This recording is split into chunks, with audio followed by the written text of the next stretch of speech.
este ejemplo 18 queremos elaborar una pregunta incrustada que muestra el diagrama de transición de un autómata de estado finito no determinístico con 4 estados y 3 símbolos de entrada, donde se solicite como respuesta la función de transición de estados de ese autómata. Entonces, para poder resolver este ejercicio podemos recurrir a una instrucción del paquete Billcretas que se llama autómata n de random, que recibe el número de estados y el número de símbolos de entrada con la intención de poder generar un autómata de estado finito no determinístico pseudoaleatorio. Entonces, bueno, si yo corro esa instrucción, ahí me muestra un autómata no determinístico pseudoaleatorio. Si lo vuelvo a correr, pues el autómata cambia. Ya por defecto, esta instrucción almacena dicho autómata en una variable g. Entonces, por ejemplo, yo podría utilizar este autómata para crear el ítem que me están solicitando en este caso. Ese diagrama formaría parte del enunciado de la pregunta. Podría eliminar este out y ahora en la celda que tiene el diagrama de transición le doy clic derecho, voy a guardar selección como y ahí voy a poner algún nombre a esa imagen. Voy a ponerle a AND de autómata no determinístico y lo voy a guardar como un JPG. Entonces, para crear el enunciado de la pregunta, nos iríamos al espacio de edición de la pregunta y en ese espacio de edición podríamos poner directamente con el teclado, bueno, considere el siguiente autómata de estado finito no determinístico. Vamos a poner 2 puntos. Y ahora en este icono vamos a insertar la imagen que guardamos directamente en matemática. Voy a subir este archivo, tal vez le voy a poner de tamaño ahí 500. Voy a guardar y entonces ahí quedaría insertado la imagen, ¿no? del autómata de estado finito no determinístico que me generó matemática. Luego podríamos colocar el texto, su función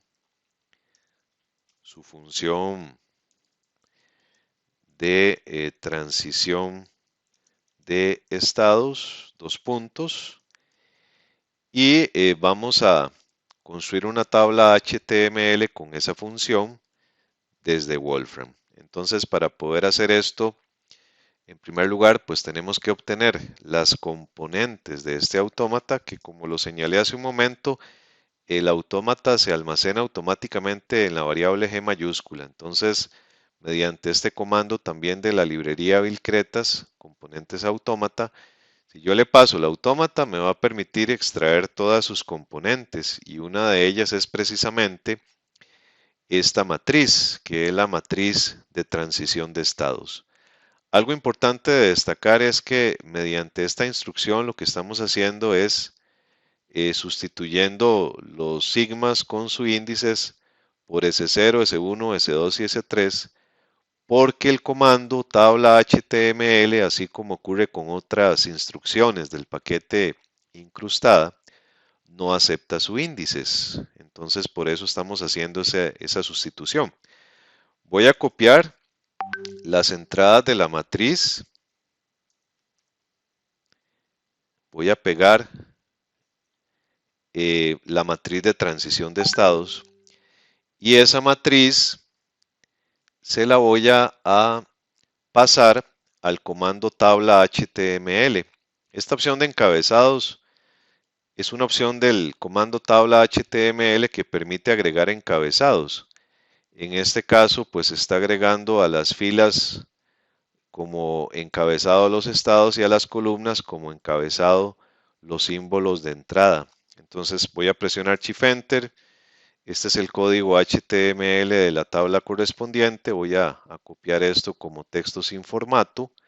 Me voy a ir al espacio de edición de la pregunta y ahora habilitando la edición HTML podemos pegar ese código.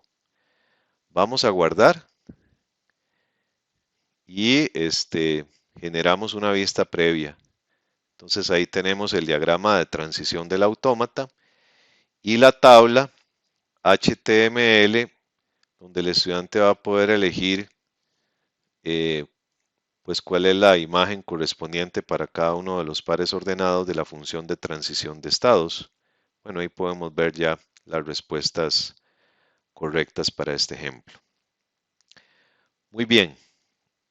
Otro aspecto que me gustaría señalar con respecto al uso del comando tabla HTML es que es un comando que tiene otra opción denominada distractor. Por ejemplo, si yo le pongo distractor llaves, subsets de este conjunto, yo le estaría indicando a matemática que todas las opciones de respuesta desplegadas van a usar como distractor el conjunto potencia de este conjunto S0, S1, S2 y S3. Entonces, si yo lo ejecuto, me generaría una nueva tabla HTML con esos distractores. Voy a pegar esto en el espacio de edición de la pregunta, habilitando la edición HTML. Lo voy a hacer sin quitar la tabla que ya teníamos. Voy a guardar los cambios y ahora voy a generar por ahí una vista previa. Entonces, ¿qué diferencia hay entre la primera tabla y la segunda? Que en la primera tabla las opciones de respuesta o los distractores responden a las entradas de la variable matriz. O sea, en otras palabras, en la primera tabla los distractores van a ser estas entradas únicamente en cada uno de los campos de la tabla. Eso no genera el conjunto potencia. En cambio, en la segunda tabla ya ahí se amplía los distractores porque estamos usando para todas las entradas de la tabla el conjunto potencia de S0, S1, S2 y S3 como el conjunto de distractores. También es importante señalar que la instrucción tabla HTML tiene otra opción llamada distractores. Esta que acabamos de usar se llama distractor, ¿sí? La que voy a mostrar a continuación se denomina distractores en plural. Y esta es una opción del comando tabla HTML que lo que permite es individualizar los distractores para cada una de las entradas de la matriz o algunas de las entradas de la matriz. En este caso, por ejemplo, yo estoy indicándole al software que estos son los distractores que se van a incorporar en la entrada 1.1 de la tabla HTML. Estos son los distractores de la entrada 1.2 y estos van a ser los distractores de la entrada 1.3. Las otras entradas usarían como distractores pues todos los elementos incorporados en matriz. Entonces voy a correr el comando tabla HTML usando esta opción de distractores. Ahí tenemos la tablita. Aún más, eso ya se copió de forma automática en el portapapeles. Entonces, me voy a ir al espacio de edición de la pregunta. Voy a habilitar la edición HTML y voy a pegar al final el código generado automáticamente. Voy a guardar los cambios y ahora voy a dar aquí en vista previa. Entonces, como se puede apreciar, tenemos una tercera tabla. ¿Cuál es la diferencia en esta tabla 3? Bueno, que hemos personalizado los distractores de la primera fila. Entonces, los distractores de la primera fila, como lo pusimos en el comando, voy a mostrárselos por acá,